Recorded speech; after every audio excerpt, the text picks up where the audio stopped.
It's Tuesday, July 29th, 2029. And of course, a lot's going on in the world and around the world. And we'll be talking about that here on Pod TV and seeing what folks have got to say about a number of these stories as I'm joined by members of my crew, as usually, always, and everything. And they come in at various times.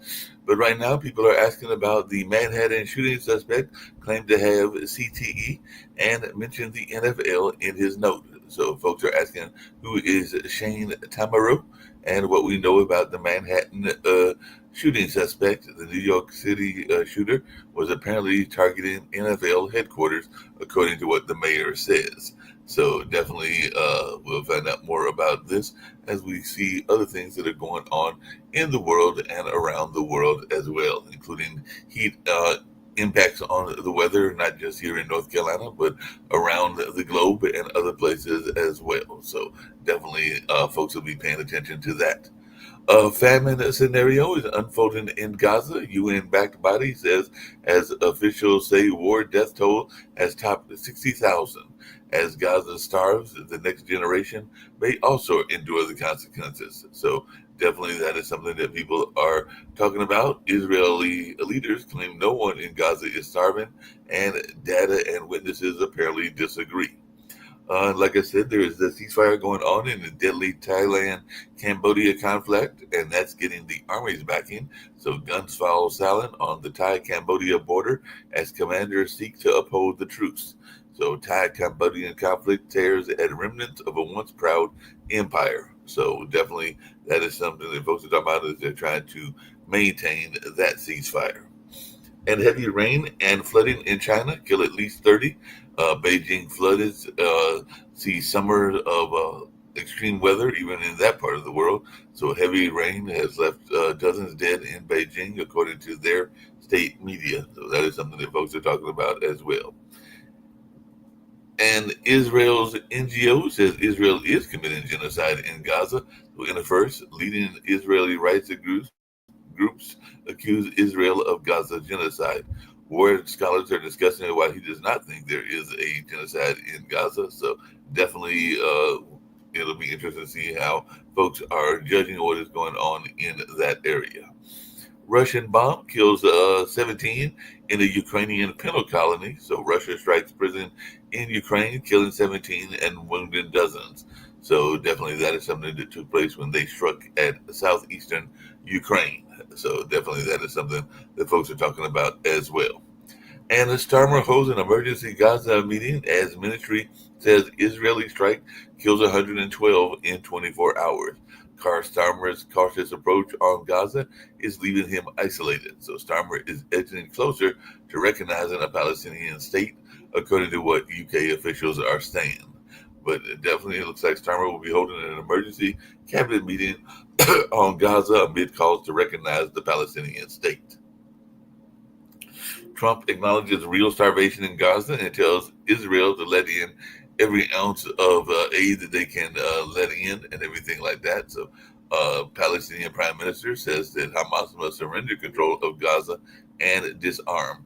For Trump, starvation in Gaza is testing his foreign policy approach. So we'll see how this all plays out as well. And NATO fighter jets scrambled as Russia attacks Ukraine. Zelensky says at least 22 people were killed in Russian attacks on Ukraine hours after Trump put pressure on Moscow. So definitely that is something that folks are talking about as that war continues to rage on. Both wars, actually, both the one in Israel and the one in Ukraine as well. The Palestinian who helped make Oscar winning No Other Land it has been killed in the West Bank. So definitely it looks like Israeli settlers have killed the Palestinian activists who worked on the Oscar winning film, and that was with a clash with the settlers. And it looks like the protests in Ukraine have put Zelensky on notice. So definitely there are some people, that, including some on Al Jazeera, that are asking why did Zelensky try to curb the autonomy of Ukraine's anti-graft agencies? So even the Atlantic is saying that maybe Zelensky learned the wrong lesson from Trump. And the UN meets to urge support for the two-state solution, but the U.S. and Israel have boycotted. So the United States rejects a two-state solution conference, but Saudi Arabia and France are leading the UN push for recognizing the Palestinian statehood. Police say 3 were killed and 10 injured in the Turks and the Caicos Islands first mass shooting, and that took place on yesterday. And other things that took place on yesterday included money, sex, and a Buddhist monk, head of China's famed Chailan Temple, under investigation. So Abbot Shen Yang are under criminal investigation in China. So that is something that folks are talking about as well.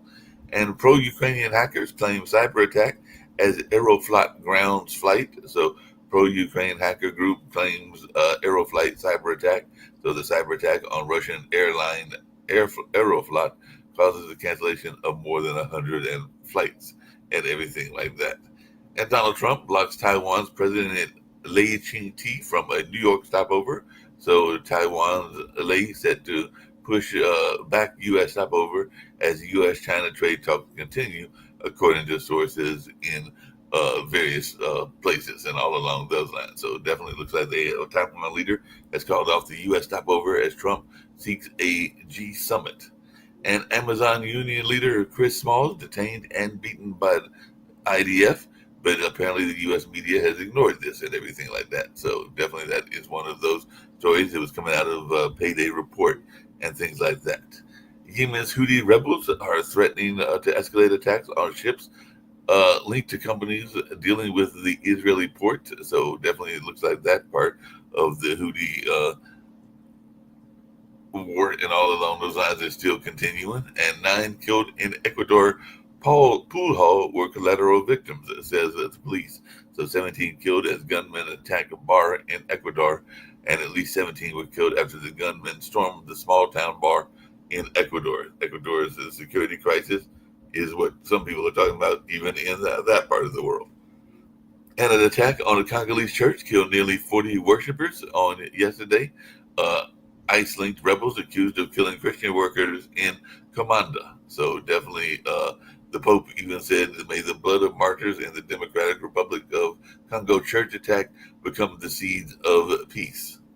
And Isaac Herzog, the Dutch Prime Minister, clashed over threats to suspend Israel. So the European Commission proposes partially suspending Israel from a Horizon program. So after a phone call, Herzog refused Dutch Prime Minister's characterization of their conversation. And Ice Barbie Christy Domes dons a favorite cowboy gear as she visits Argentina to work on a new visa deal. So Trump moves to lift visa restrictions for Argentina in a boost to a right-wing ally. So Trump announced his plan to lift Argentina visa restrictions in support of the right-wing Milei. So definitely that is something that folks are talking about as well. So, and then fresh water is disappearing from the earth at an alarming rate.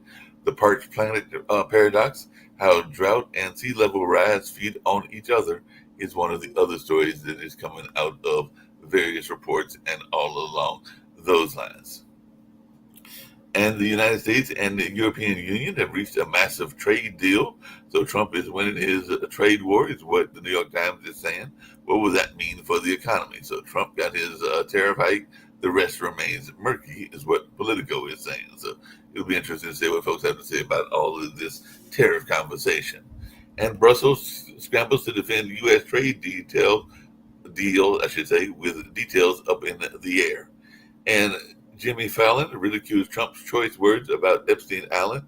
So Jeffrey Epstein thrown out of Mar-a-Lago for hiring the help. Trump. So Trump says he cut ties with Jeffrey Epstein because he stole people who worked for me. So Trump won't stop talking about Epstein. Says he never had the privilege of an island visit. So that's what is being said right now and all along those lines. And Trump caps his Scottish visit by opening a new golf course. So Scotland is already great. Protesters troll Trump on his golfing trip. So Trump's working trip to Scotland includes opening a new golf course. And so the second night of severe storms have left damage and power outages across a wide swath of Minnesota. So that's something that people are talking about as well.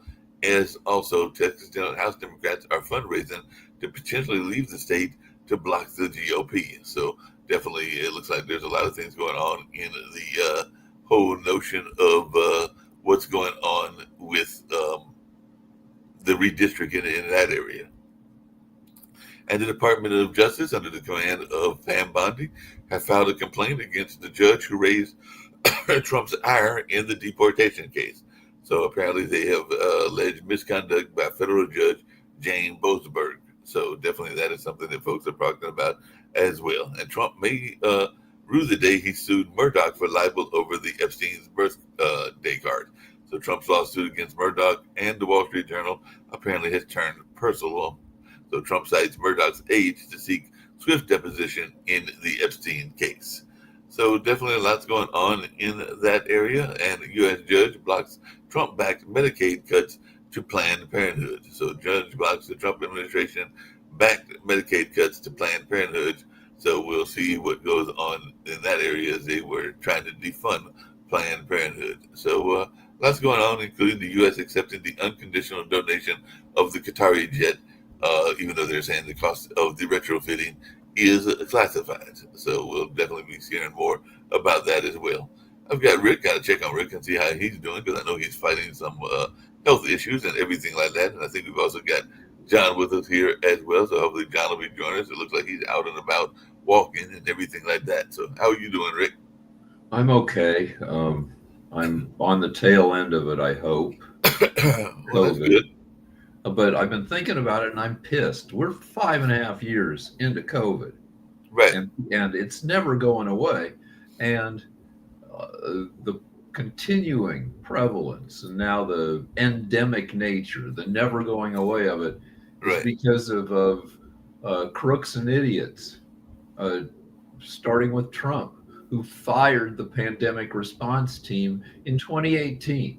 We had an early action team, and he dispersed it. He took all the people in that arm of an agency, and he scattered them to other agencies as if we didn't need it. And then we needed it more than ever since 1920 when we had a crisis, and we didn't respond properly. Then he politicized it, and it's still politicized by idiots, and it's still out there in circulation. It didn't have to be in the numbers that it is.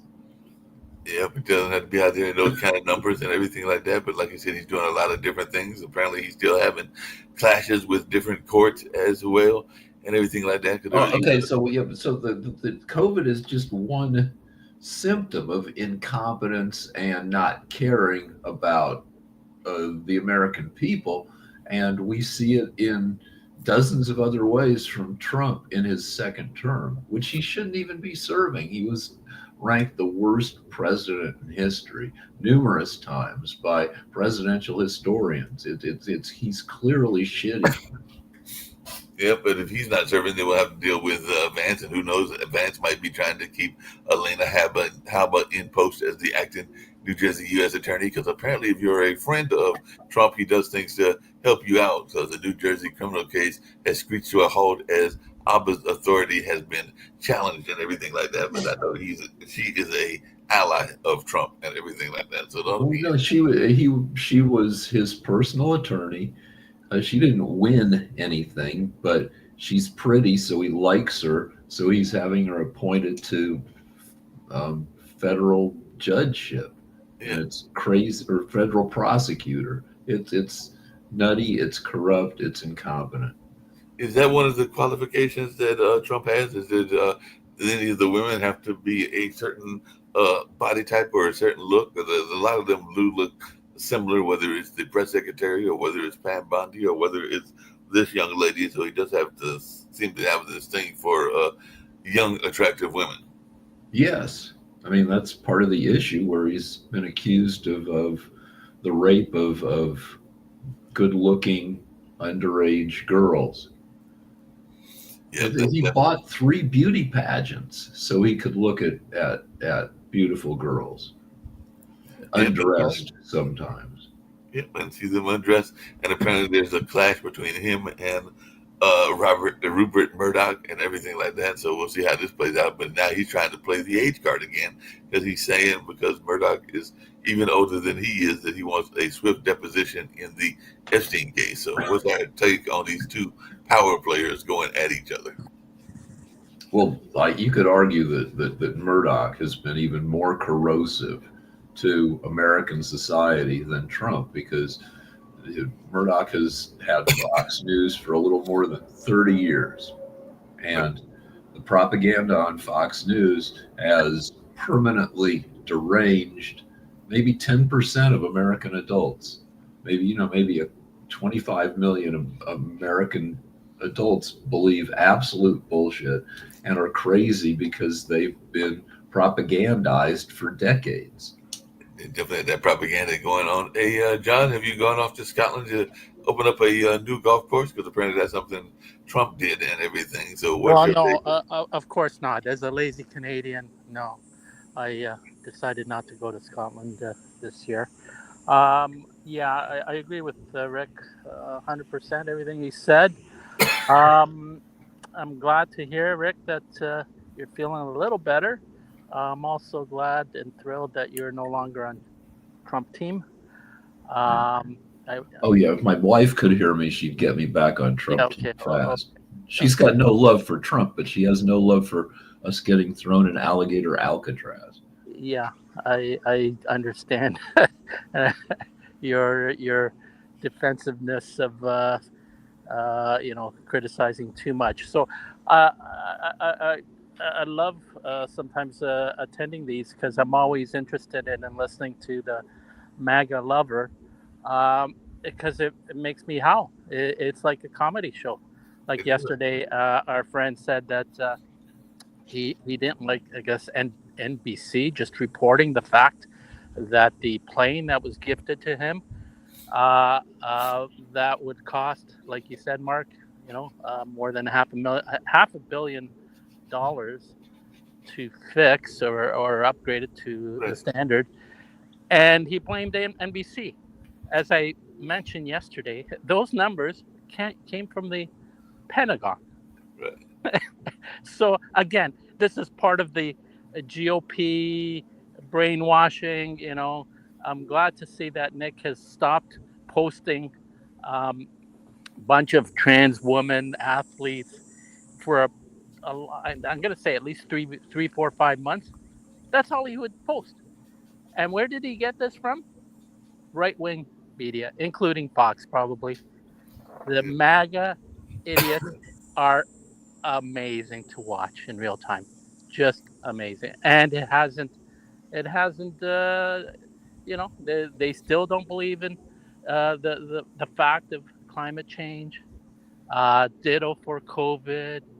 uh, as a Canadian, as a lazy Canadian, I just kind of look at your country for this segment of your population of Trump supporters and shake my head, and I'm disgusted.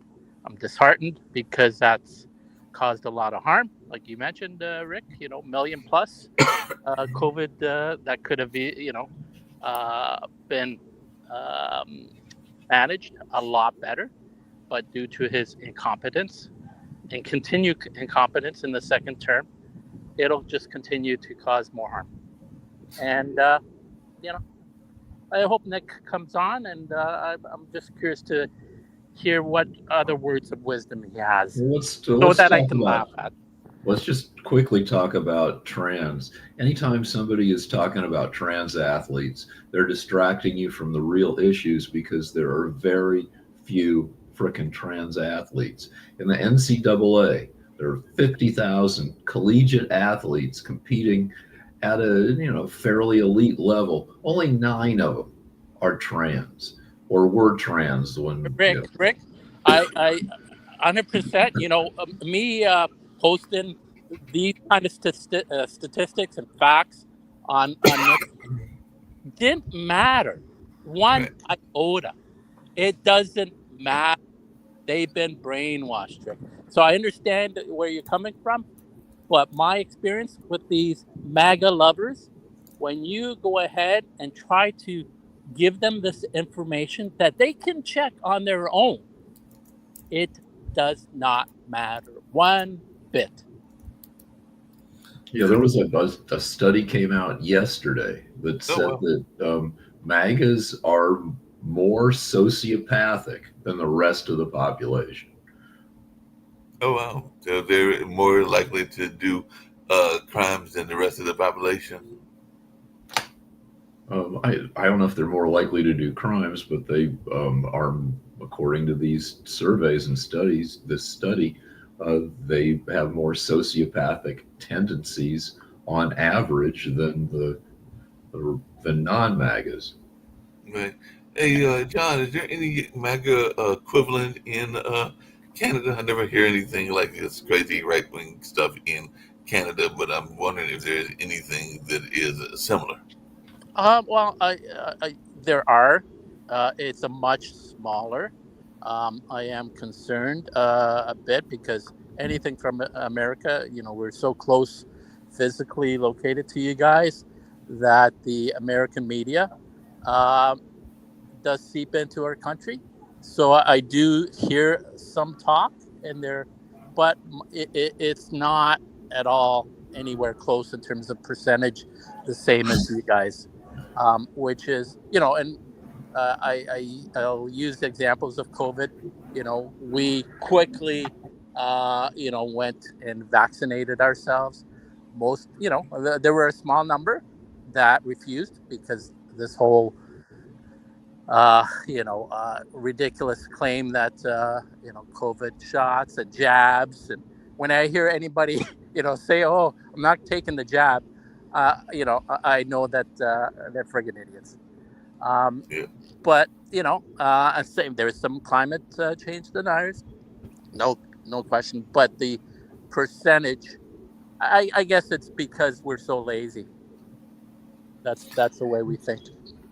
Those lazy Canadians and everything like that. But Yeah. apparently, they did make the news in transgender space out of British Columbia. So apparently, a transgender woman who once made international headlines for filing human rights complaints over vaccine services has again ignited public controversy. This time by suing a gynecologist for refusing to treat her male genitalia. So Jessica Simpson, formerly known as Jessica Yanoff, has filed a discrimination claim after being allegedly turned away by a gynecology clinic that, according to Simpson, said they don't serve transgender patients. So the case is raising apparently urgent and uncomfortable questions in the ongoing global discussion about transgender healthcare. So they're asking, should a gynecologist be legally obligated to examine and treat autonomy that are neither trained nor qualified to care for? So, All right, just because you're trans doesn't mean you're not an asshole. right. So I don't know the details of this story, but if a trans woman is pissed that a doctor who specializes in vaginas, doesn't know how to treat a penis and says, "Yeah, you should go." I mean, that's just some goofy shit right there. Yeah, that's a very goofy set. But apparently, this was in the More, whole. more stats and info again. To the MAGA idiots, they um, are idiots. So these kind of stats, uh, gender affirming care has been shown um, to decrease suicide by these trans people. It saves lives. Bottom line, it's Well, a fact. let's talk about the MAGAs are great at either misunderstanding or misusing statistics. So people who are trans and untreated are more suicidal than the rest of the population. Right. So are trans people who get gender conforming care.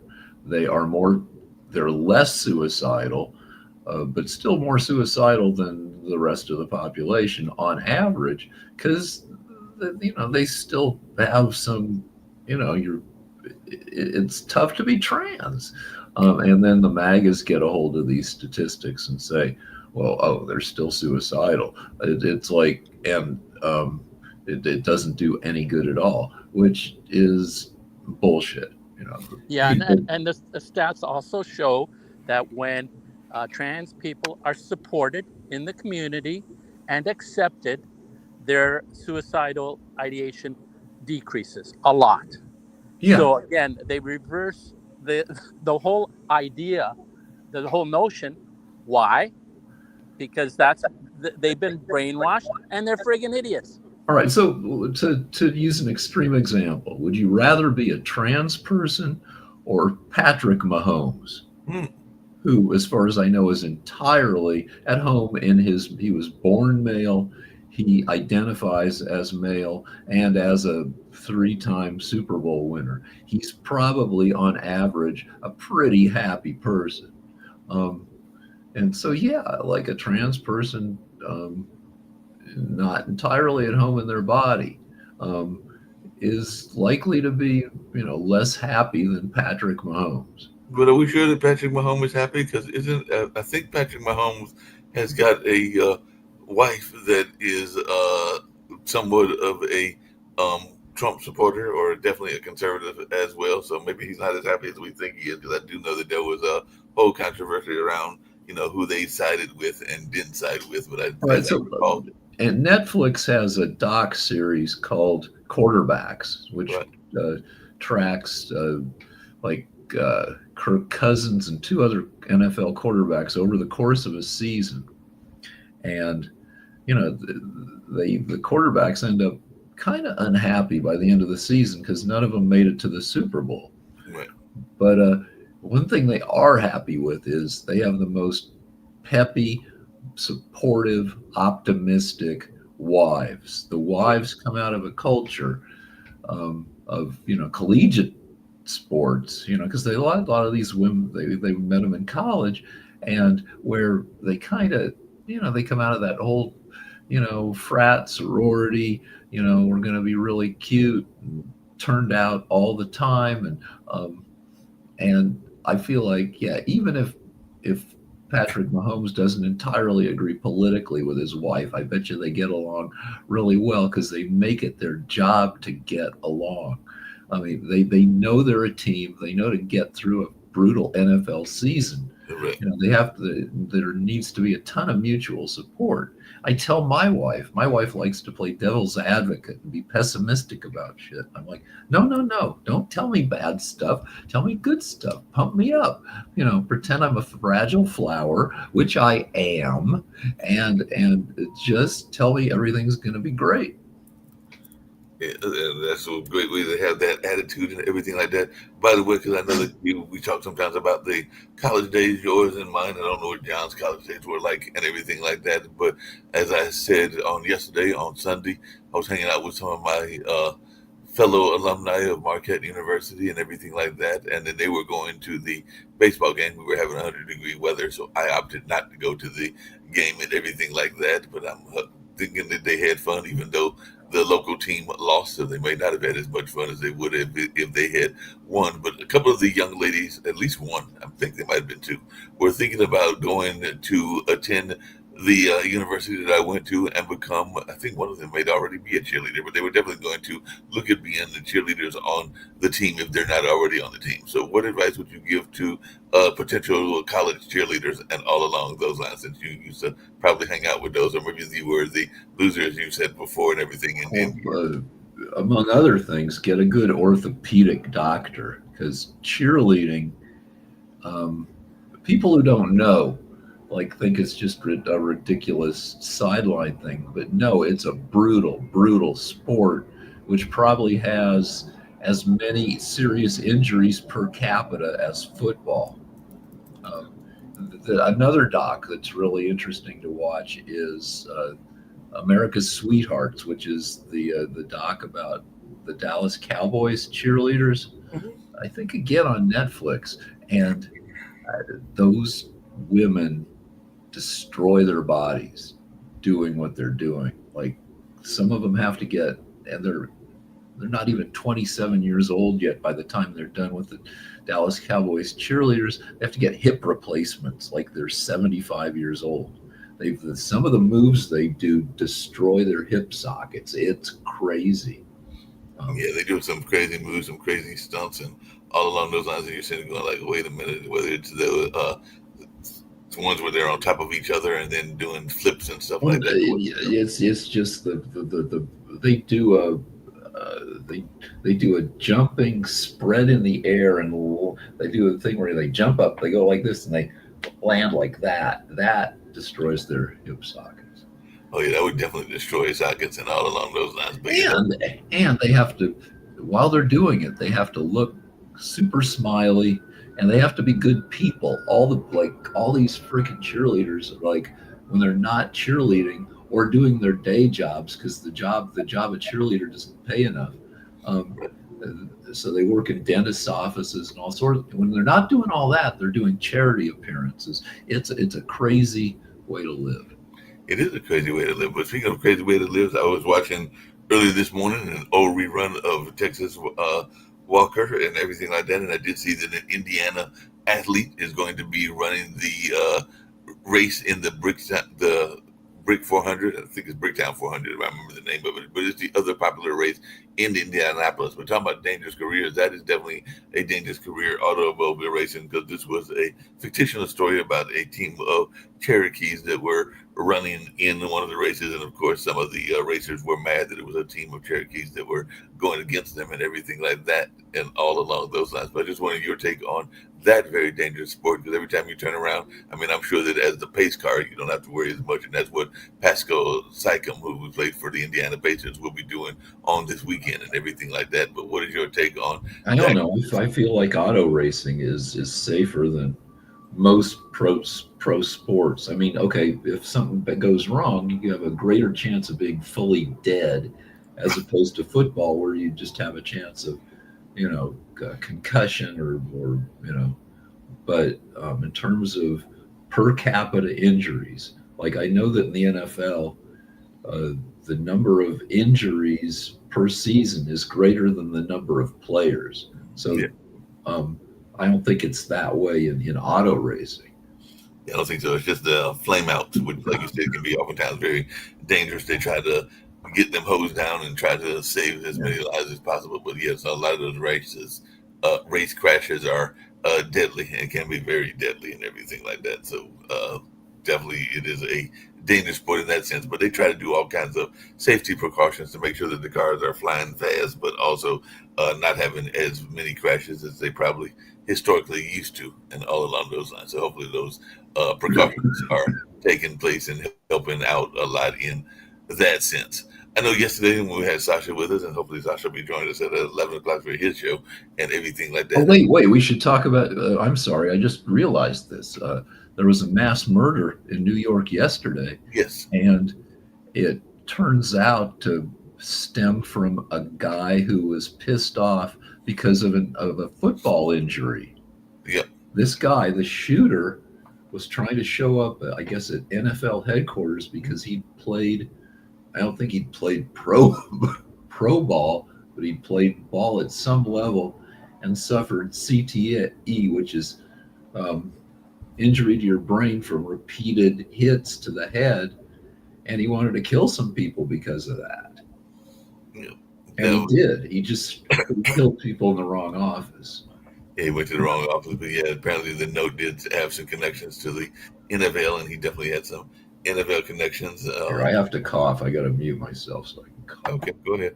So definitely that's going on and everything. Hey, John, while he's taking care of his cough and everything like that, and to switch topics away from sports for a minute, I know yesterday we had Sasha talking about his view of the two-state solution, and apparently that is still going on and still a conversation. Apparently, Trump's not a big fan of it and everything like that. But what is your take on the whole notion of there being a Palestinian state? Because there's supposed to be like this whole conference going on to try to get that to happen, as well as maintain a sovereign Israel and everything like that. So, what's your take on this notion? Can it seems like Sasha was thinking that there can't be a two-state solution, but what's your take as one of his fellow Canadians?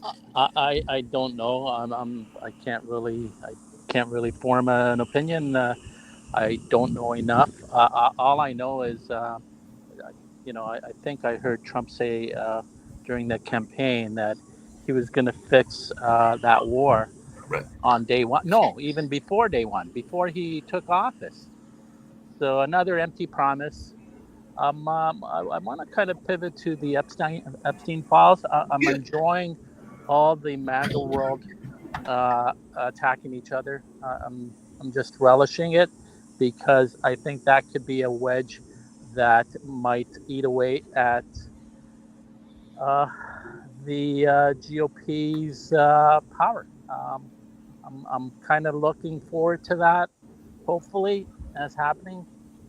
And the MAGA idiots that thought that Trump was a good idea, voting for him, maybe some of them are starting to realize that he lied. He pushed for the narrative of the Epstein files, and some of them, hopefully a lot of them, realize that maybe he lied, and that might make them think, well, if he lied about that, maybe he lied about other stuff. And we'll see. Time will tell. Well, speaking of lies and everything, Rick, I know you follow social media just like I do and everything. There was an hilarious picture, and apparently it was coming from some of the MAGA folks and everything. But it was supposed to be a picture of Obama with Epstein and everything, but it actually turned out to be a picture of Obama with the world famous chef and Anthony Bourdain, Bourdain and everything like that. So, and I don't think they looked that much alike and everything, but it was definitely a trip that they were in. I think Africa and everything, trying to like maybe even open up a restaurant or do something along those lines. But it was definitely not Obama and Epstein, but they tried to paint it as if it just was. Quickly on that, again, MAGA, they're big fans of conspiracies. Anything that kind of paints Democrats, in a bad light, Pizzagate, etc. So much conspiracies that they buy. So easily, like no critical thinking skills at all, and the GOP just feeds them that, because it helps them. It helps them. It's on purpose. So like, I don't get as many scam emails as I used to. I don't think people do in general, but we used to get a lot of them. The Nigerian prince scams and all these, and they're all kind of transparently stupid, right? And the deal is that those emails were made stupid on purpose because they didn't want emails that would fool smart people, because smart people are hard to scam. They knew if somebody believed in this very stupid email that they would be easier to scam because they're idiots or they're an older person who's, losing their competence. So the Republicans figured that out about 50 years ago. Conservative think tanks realized in the 70s that dumb people are easier to manipulate, to get pissed off about issues like abortion and guns. And for 50 years, the Republicans have been herding all the dumb people into the Republicans' corner. And we're seeing the results of what happens to a political party when for 50 years, you build it out of idiots. You end up getting idiots in office, some of the dumbest people in Congress, not exclusively Republican, but mostly Republican. It's a terrible situation. The Republican Party used to be a decent, legitimate party. There was nothing wrong, particularly with Eisenhower.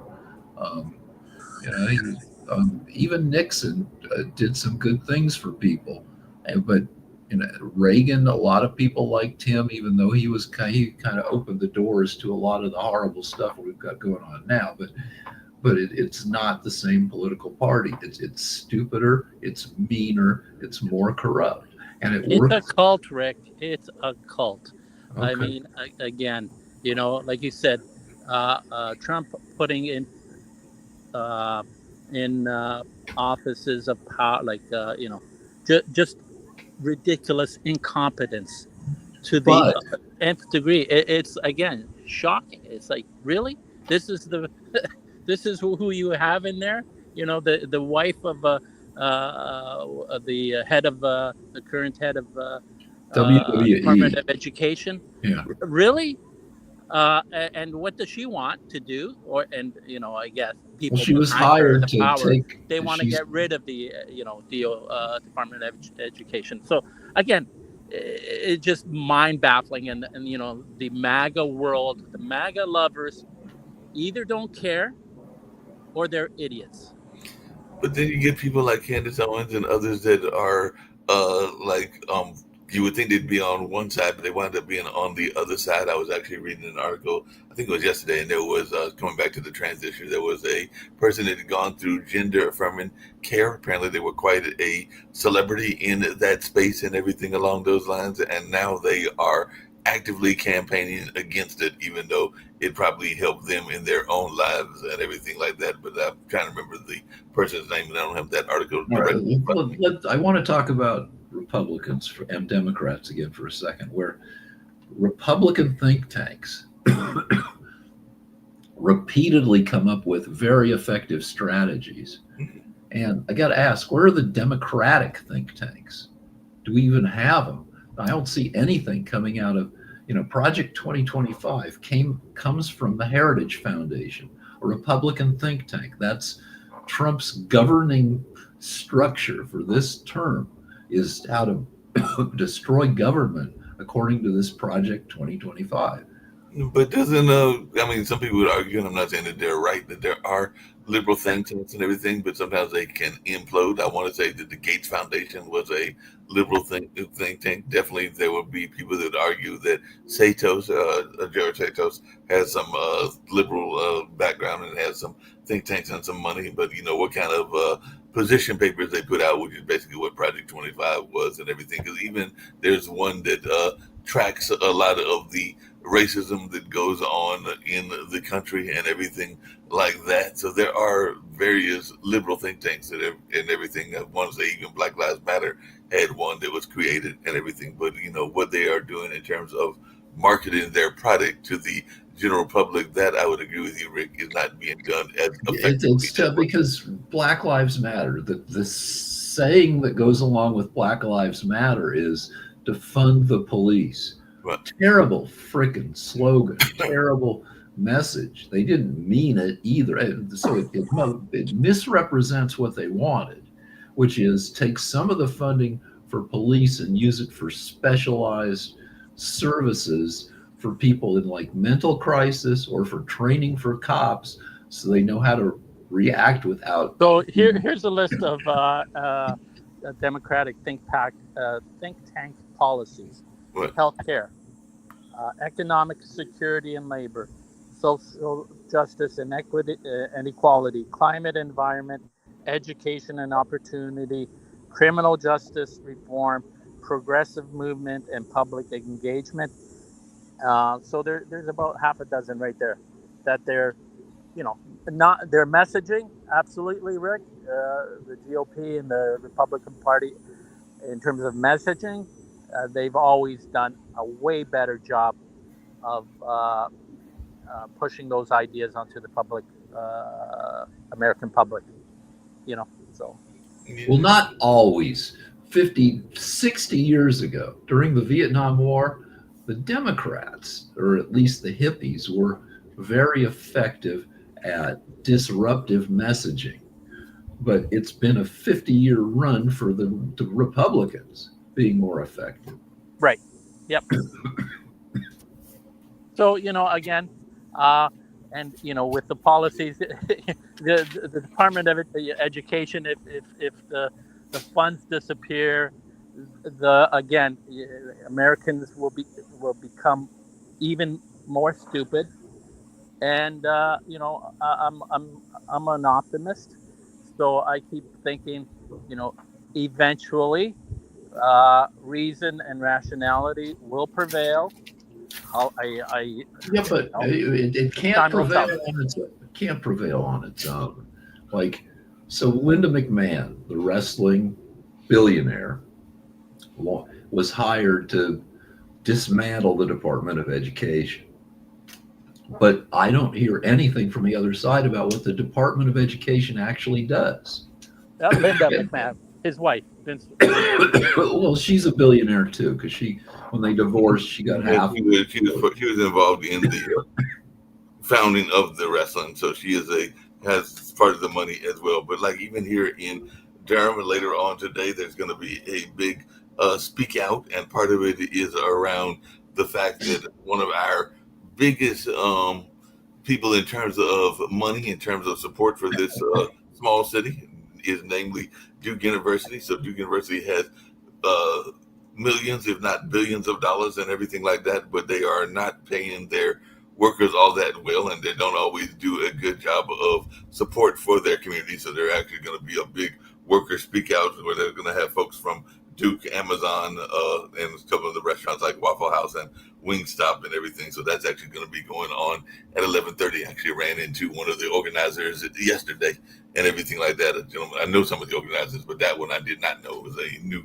gentleman and everything. But yeah, that's one of the big complaints going on, not just here at Duke, but at other major universities like Harvard and Yale and all of these places that have these big time monetary impacts on their communities, but they don't always do a good job of supporting the people that work for them and everything like that. I'm sure you even get that to some degree with some of the California institutions as well, Rick, and everything like that. So it'll be interesting to see how this plays out, because this has been a complaint where one of our biggest employees, namely Duke University, is not doing a good job of supporting their workers on their campus, whether that's the hospital workers, whether that's the maintenance staff, whether that's the cafeteria workers, or whether that's even the doctors themselves and everything like that. So I don't know your take on that whole notion of I'm underinformed about the issue. I know that universities, even though college costs more than ever, are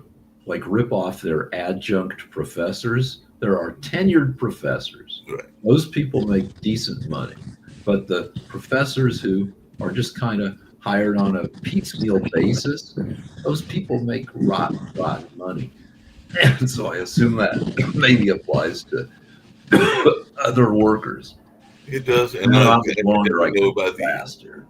I definitely know about the adjunct professors. I have quite a few friends, and like you said, they are oftentimes on a year-to-year contract, and they do not always make as much money as people think that they make as professors. So yeah, that is another issue that is out there, because sometimes the universities will prefer to keep them on the adjunct level versus on the tenure track, because the tenure track is going to make more money and everything like that. So yeah, I've got a couple of friends that have been adjunct professors, in some cases going on probably like 30 or maybe 25, 30 years, and maybe even in some cases longer. I'm sorry, I got to punch out early. The COVID is not working with me. Oh, I got you. And like you said, hopefully you'll be feeling better, and maybe this evening Thank for you. I will world see. politics and everything, we'll try to have Okay. that show Right. and everything like that. And I'll try to maintain it with John, and then we'll check out on what's going on with the Thanks. Russia-Ukraine show and Right. everything like that as well. So Take care, Rick. What were you saying, John? Hi, Mark. No, I just said take care, Rick. Yep, definitely.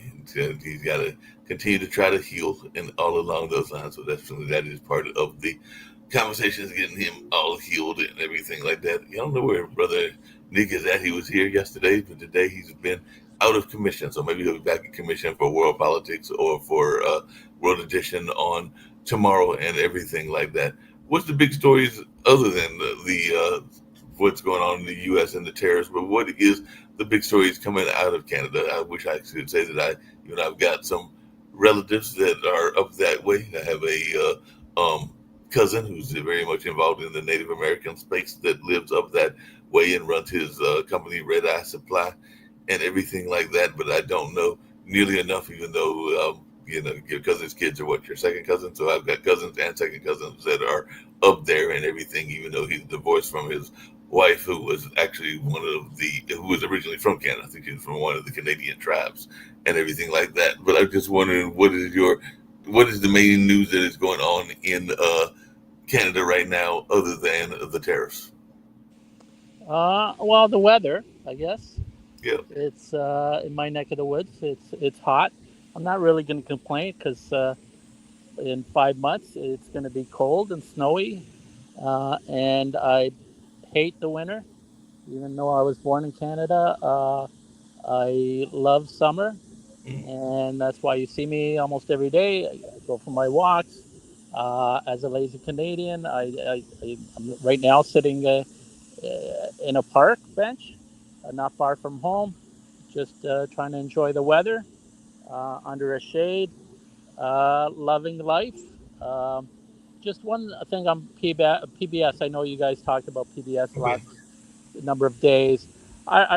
Just a personal story. I remember I went to school at a Catholic in grade school and high school, Mhm. and we were kind of taught, the whole Jesus and Christian Catholic stuff. And so when I was about, I think, 14, I remember watching we used to have, it's still probably around, on PBS, a program called Nova. Mhm. And Yeah, they Nova's had, still around, I believe. yeah, exactly.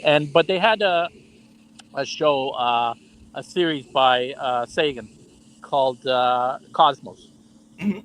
right? So I think that was 1979, 80, I think. Something Um, like that. yeah, and I was, quite young, and that was my first exposure to evolution and these scientific ideas Right. that I knew absolutely nothing about. And it kind of not opened my eyes, but kind of made me think, wait a second, there's another world here that I know absolutely nothing about. So that kind of started me on my, you know, uh, path in terms of science, you know, uh, getting away from the religious dogma, Mhm. and kind of choosing a different way to think, which I so grateful for looking back. Because if I wasn't exposed to that series, I'd be probably another MAGA idiot. I'm pretty certain of that. So when I hear people kind of denigrate PBS, and this is just one personal anecdote, so probably doesn't mean anything, but personally, it kind of um, helped me. It made me emphasize getting a good education. I remember my first year of university, I wasn't prepared for it because I went to a Catholic school. Mhm. They didn't prepare us. And I went back after my first year to my high school, to the guidance counselor, and I basically gave him shit. I said, "You guys didn't prepare me one bit." And he said something I never forgot.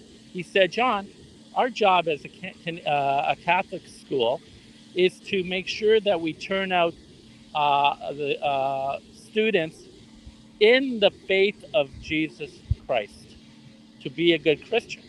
I said, "Well, how about the academic stuff?" He said, "Yeah, that's not for everybody." I said, "No, that is part of your job, is to make sure that we are prepared, and you guys sucked at that, you know." And he kind of disagreed, and I thought, my goodness.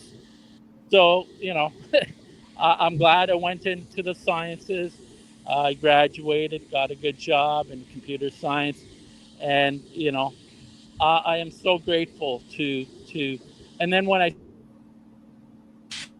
in terms of the dumbing down and people questioning, uh, and you still have like almost 50% of you Americans think that creationism. It's like, again, shocking. Like There's a lot. it blows me away. It really does. There's a lot of shocking things that go on and don't necessarily agree with your view on Catholic education and everything like that. But that's just my personal opinion. But I do agree with your opinion on PBS because you all know this, John. But definitely Marquette is a Jesuit university, which is where I went to school. And the Jesuits had a little bit more of a liberal belief than, say, some of the Franciscans and others, even though there were some very conservative uh, Catholic professors even at Marquette, but there was also some that practiced like liberation theology and stuff along those lines, which is definitely a super liberal philosophy and all along those lines. So I actually felt that I got a good education at that university. I don't know that it would have been my first choice when I was thinking about journalism and things that I go into, because I probably would have gone to UNC, but didn't have a UNC kind of high school grades that they wanted and everything like that. And Central, which is our HBCU, wasn't as strong as it is now and everything like that. So in terms of the media,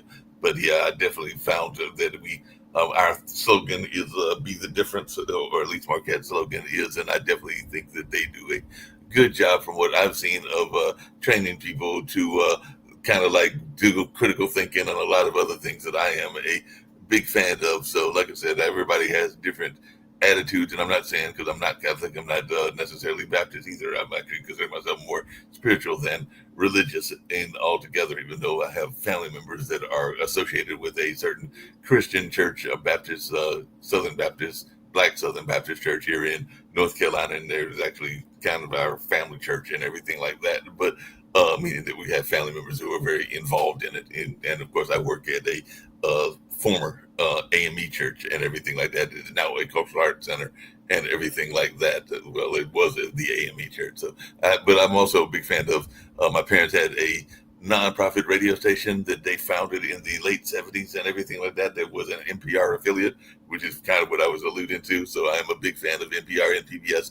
And remember, What's the Bill? That little short commercial and everything, and Zoom, and a number of other shows that have helped me in my development as well and everything like that. So I remember that conjunction, junction, what's your function, and a number of other things that are very educational that came out of PBS. So I'm a big PBS fan, including Sesame Street and a number of other shows as well. But we've actually got to get ready to end. I think I'm going to end a little bit early because I've got to deal with Sasha's show as well. So we're ready to end right now and everything along those lines. But this has been a fun conversation, but we're going to end so that I can get to Sasha and all along those lines. But we'll be back later on this evening with World Politics, and of course tomorrow with another edition of World Edition. But right now, let's get on out of here.